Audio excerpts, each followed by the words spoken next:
കോട്ടയത്ത് ഇനാഗുറേഷൻ കഴിഞ്ഞ ലുലു മോളിൽ നമുക്കിത് കണ്ടിട്ട് വരാം.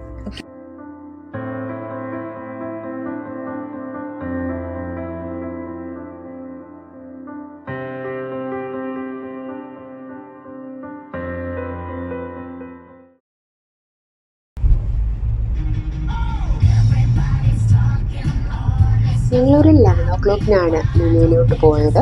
അപ്പോൾ തിരക്കായി വരുന്ന ടൈമേ ആയിട്ടുള്ളൂ. അതേസമയം ഇന്നലെ ഇനാഗുറേഷൻ്റെ അന്നൊക്കെ ചെന്ന് കഴിഞ്ഞാൽ നമുക്ക് അടുക്കാൻ പറ്റാത്തത്ര തിരക്കായിരുന്നു. ലുലുവിൻ്റെ കാര്യത്തിൽ ഏറ്റവും ഹൈലൈറ്റ് ആയിട്ട് നിൽക്കുന്നത് ലുലു ഹൈപ്പർ മാർക്കറ്റാണ്. അപ്പോൾ ഇവിടെ എല്ലാ ലുലു മോളിലെയും പോലെ different varieties of items, products ഒക്കെ കിട്ടും. അപ്പോൾ അതൊക്കെ നിന്ന് എക്സ്പ്ലോർ ചെയ്ത് നോക്കാനായിട്ടുള്ള ആ ഒരു ടൈം തന്നെ വേണം. അപ്പോൾ ഞങ്ങളെല്ലാം ജസ്റ്റ് ഒന്ന് ഓടി കണ്ടു. അപ്പോൾ 1-2 ഐറ്റംസ് ഞങ്ങൾക്ക് വാങ്ങിക്കാനുണ്ടായിരുന്നു, അതെല്ലാം വാങ്ങിച്ചു.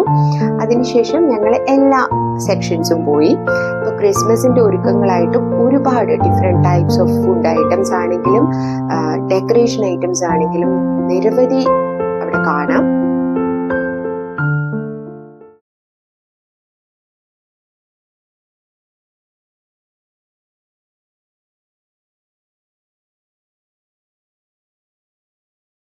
അത്യാവശ്യത്തിനുള്ള ഐറ്റംസ് ഒക്കെ എടുത്തിട്ട് ഞങ്ങൾ ഹൈപ്പർ മാർക്കറ്റിൽ നിന്ന് പുറത്തു വന്നു.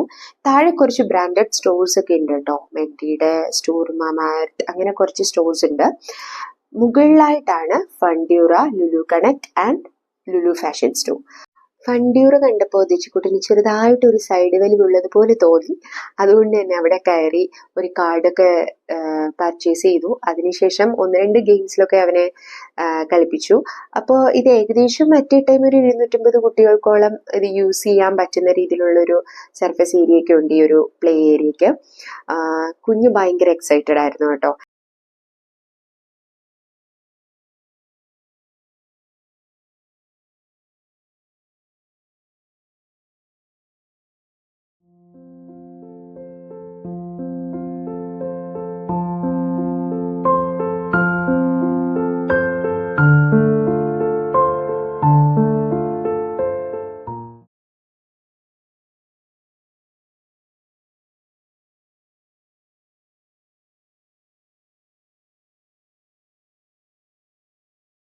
ഫണ്ടൂറയുടെ അടുത്തായിട്ട് തന്നെയാണ് ഫുഡ് കോർട്ട്. അത്യാവശ്യം നല്ല വലിപ്പമുണ്ട്. മിക്ക ഔട്ട്ലെറ്റ്സുകളും ഉണ്ട്. KFC, ചിക്കൻ, അങ്ങനെയുള്ളതെല്ലാം ഉണ്ട്. ചായ ലവേഴ്സിന് ഇഷ്ടപ്പെടുന്ന ഒരു കാര്യം പറയാം, 2 ചായ സ്പോട്ട് ഉണ്ട്. അപ്പോൾ ഒരെണ്ണത്തിൽ തന്നെ നിന്ന് ക്യൂ എടുത്ത് ബുദ്ധിമുട്ടേണ്ട ആവശ്യം വരില്ല. പിന്നെ ഉള്ളതാണ് Lulu connect and Lulu fashion store. Lulu fashion സ്റ്റോറിൽ ചെന്നപ്പം എനിക്ക് ചെറിയൊരു സൈഡ് വലിവുണ്ടായിരുന്നു. പക്ഷേ നിന്ന് പർച്ചേസ് ചെയ്യാനുള്ള സമയമില്ലാത്തതുകൊണ്ട് ഞങ്ങൾ ഏകദേശം എല്ലാം ഒന്ന് എക്സ്പ്ലോർ ചെയ്തിട്ട് തിരിച്ചു പോകാനായിരുന്നു പ്ലാൻ. സോ ഒരുവിധം എല്ലാം എക്സ്പ്ലോർ ചെയ്ത് കഴിഞ്ഞ് ഞങ്ങൾ പതുക്കെ ടാറ്റ ബൈ ബൈ പറയാണ്.